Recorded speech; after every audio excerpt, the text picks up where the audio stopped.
बिस्मिल्लाहिर्रहमानिर्रहीम। Biology second year after the solving हमारे पास एक नेक्स्ट टॉपिक मौजूद है। इधर देखना, पेरिस्टाल्सिस।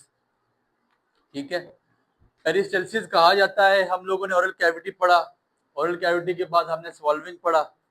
चीज निगली जा रही है और निगलने के बाद अब एक आपके पास खुराक की जो नाली है उसकी हरकत होती है। ठीक हो गया। तो पेरिस्टाल्सिस की डेफिनेशन लिख लें। जो एग्जैक्ट डेफिनेशन है, the movement of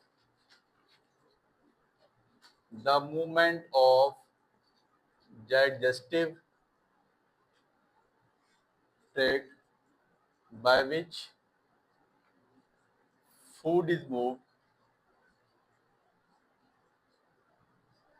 along the cavity of canal। बहुत काम की बात, बहुत छोटी सी डेफिनेशन और कॉमन कंसेप्ट है। The movement of digestive tract, आपने खाना निगल लिया, स्वॉलो कर लिया, उसके बाद क्या प्रोसेस शुरू हो गया। The movement of digestive tract, digestive tract की वो movement by which food is moved, जिससे फूड मूव्ड होता है कहाँ पे, along the cavity of canal. Cavity खाली जगह, कैनाल किसकी, आपकी जो दो आप कैनाल हैं आपके एलिमेंट्री और डाइजेस्टिव कैनाल। ठीक है जी, दो जो आपकी खुराक की मतलब जो आपकी खुराक की नाली है डाइजेस्टिव कैनाल है, या आप उसको एलिमेंट्री कैनाल का नाम दे सकते हो, उसमें खाना कैसे मूव आउट होता है। ठीक है, डेफिनेशन क्या, the movement of digestive tract by which food is moved, खाना जिससे मूव्ड हो जाए along the cavity of canal. Canal दो तरह की, एलिमेंट्री या डाइजेस्टिव कैनाल है।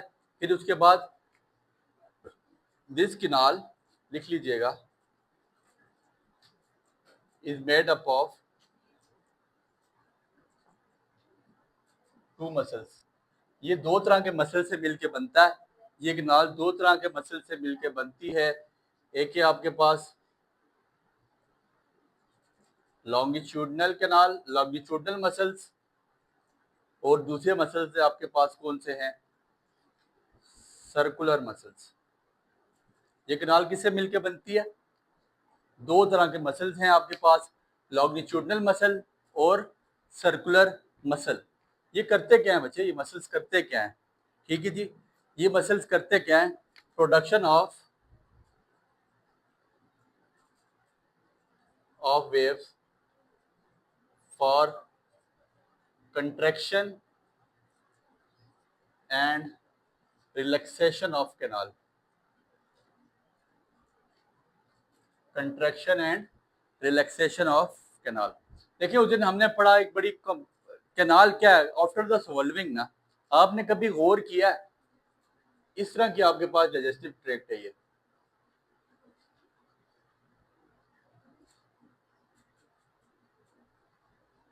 ये आपके पास एक डाइजेस्टिव ट्रैक्ट, पर डायग्राम से आपको सारी बात समझ आ जाएगी। सुनिएगा, सॉल्विंग के बाद आपके पास जो बोलस है आपका निवाला है वो यहाँ पहुंचा। क्या हुआ, आपका बोलस यहाँ पे पहुंचा। यहाँ से ये कैनाल क्या थी, कंट्रैक्ट हुई हुई थी। ठीक है, यहाँ से कैनाल आपके पास क्या है, रिलैक्स है। अगर आपके पास कैनाल कंट्रैक्ट रिलैक्स ना होती, ये पूरी कैविटी ये खुली नाली होती, ये खुली खुली नाली होती, नाला यहाँ से गिरता जाके मैदे में लगता, आपको डक की आवाज आती। ऐसे ही है, कुदरत के काम है। जैसे ही आप मुंह में डालते हैं नवाला गिरता यहाँ से और जाके स्टोमक में लगता, आपको आवाज आ जाती। लेकिन आज तक ऐसा नहीं हुआ, आप खाना निगल रहे हो और आप अगला नवाला तोड़ी जा रहे हो, खाई जा रहे हो। आपने ये नहीं सोचा यार कहीं जाके अभी स्टमक में लगा है, नहीं लगा, स्टमक में पहुंचा है, नहीं पहुंचा, स्टमक में अगर पहुंच गया तो हमें आवाज नहीं आई है। तो ये कुदरत के काम है। होता क्या है, जब ये बोलस यहाँ पे पहुंचता है, यहाँ पे आपके पास नाली क्या हुई, कंट्रैक्ट, फिर एक वेव आती है, प्रोडक्शन ऑफ वेव्स। जैसे समुद्र की लेयर उठती है ना, जब वेव उठती है तो ये नाली यहाँ से क्या होती है, थोड़ी देर के लिए रिलैक्स, रिलैक्स होती है तो बोलस इधर पहुंचता है, फिर ये हो जाती है कंट्रैक्ट, बोलस नीचे उतरता है, फिर होती है रिलैक्स, बोलस नीचे आता है, फिर होती है कंट्रैक्ट, बोलस करते करते यहाँ से काम पहुंच जाता है आपकी स्टमक में। आपका जो बोलस है, आपका जो निवाला है, वो कहाँ आ जाता है, स्टमक में आ जाता है। और आपके पास जब वो स्टमक में पहुंच जाता है, this movement is called, this movement is called peristalsis movement. इस तरह की मूवमेंट को क्या कहते हैं? पेरिस्टालसिस मूवमेंट का नाम दिया जाता है। सॉरी आपने, this movement is called peristalsis movement. इस तरह की मूवमेंट को हम क्या नाम देते हैं? पेरिस्टालसिस मूवमेंट, जिसमें हमारे पास बोलस अपनी जगह पे जाके लग जाता है। ठीक हो गया। फिर इसके बाद एक आपके पास एंटी पेरिस्टालसिस मूवमेंट होती है। एंटी पेरिस्टालसिस मूवमेंट, मेरी बात पे जरा गौर करना है बच्चे। पेरिस्टालसिस मूवमेंट में क्या हुआ?